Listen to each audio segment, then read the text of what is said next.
Bank Nifty में काफ़ी बड़ा मूवमेंट आया है और ऊपर के लेवल से हमने आपके साथ क्लियर कट शॉर्ट का सलाह दिया था और देखिए काफ़ी अच्छा एक मूवमेंट मिल गया है। लगातार 3 दिन तक मार्केट गिरता रहा और कल के दिन में क्या हुआ था वो भी एक्सप्लेन करूंगा, मतलब प्रीवियस वीक के जो लास्ट ट्रेडिंग सेशन था उसमें क्या हुआ था उसके बारे में भी। और आज के दिन में जो ये मूवमेंट आया ये भी मैंने आपके साथ डिस्कस किया था कि कैसे कैसे आएगा। अगर आप सीखना चाहते हैं तो आज भी मैं आपको एक्सप्लेन करूंगा, तो पूरा वीडियो को समझिए। बैंक निफ्टी के डेली चार्ट को भी देखिए। बैंक निफ्टी के डेली चार्ट में भी वही चीज़ हुआ है कि आपको रेंज दिखाई दे रहा है।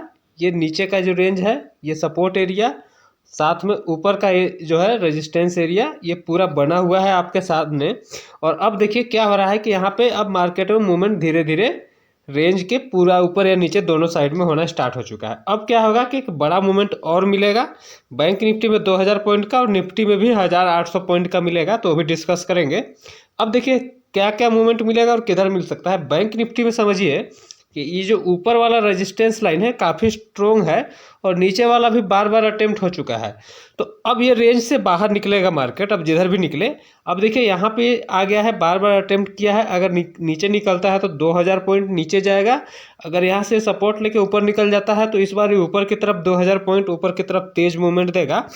तो अब यहाँ पे जो नीचे वाला लेवल है, अब यहाँ पे भी क्या होता है कि नीचे आता है तो बाइंग आ जाती है। उसको भी आवरली चार्ट में मैं आपको एक्सप्लेन करूंगा। आवरली चार्ट कर ही लेता हूँ। निफ्टी का आवरली चार्ट को पहले समझिए। निफ्टी के 1 आवर के चार्ट को अगर हम करते हैं तो अगर आप देखिएगा यहाँ पे, मैं आपको 1 आवर का चार्ट दिखा रहा हूँ। ये देखिए, जब भी नीचे के सपोर्ट लेवल पे आता है आपको दिखाई देना चाहिए यहाँ पे कि ये जो लेवल है, जब जब भी आप देखेंगे कि जब जब भी आया है सपोर्ट लेवल पे, यहाँ पे कुछ ना कुछ बाइंग के पैटर्न बने हुए हैं। जब भी यहाँ पे सपोर्ट पे आता है तो यहाँ पे कुछ ना कुछ बाइंग के पैटर्न बनते रहते हैं। और यहाँ पे वापस से अगर उसी सपोर्ट पे अगर फिर से बाइंग के पैटर्न बनेगा तो फिर से हम लोग बाइंग के ट्रेड लेंगे। अदरवाइज ये जो अभी सेलिंग चल रही है, अभी कंटिन्यू है, ये पूरा सेलिंग भी मैं आपके साथ अभी डिस्कस करूंगा।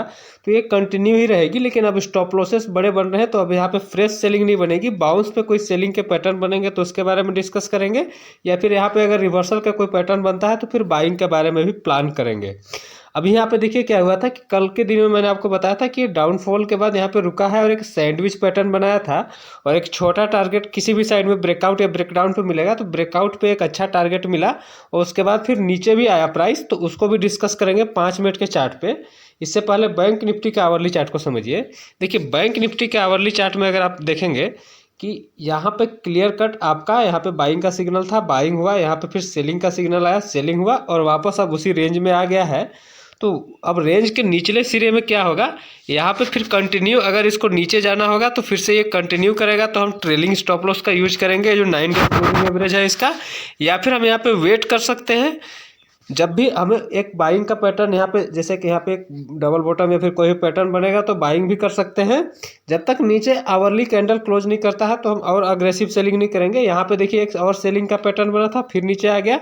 तो यही चीज़ें होती है, इसीलिए बोल रहा हूँ कि कहाँ पे कौन सा पैटर्न देखना है इसको समझिए, उसके बाद ट्रेडिंग आसान हो जाए। निफ्टी के 5 मिनट के चार्ट को समझिए। ये देखिए, ये ब्रेकआउट का लेवल था, जो सैंडविच पैटर्न था उसका ब्रेकआउट का लेवल था, लेकिन एक ही कैंडल में मूवमेंट आ गया। तो इस प्रकार का मूवमेंट कई बार मिस हो जाता है, लेकिन ये मूवमेंट मिस नहीं होगा क्योंकि डाउन ट्रेंड ऑलरेडी हम जान रहे हैं कि डाउन ट्रेंड में है।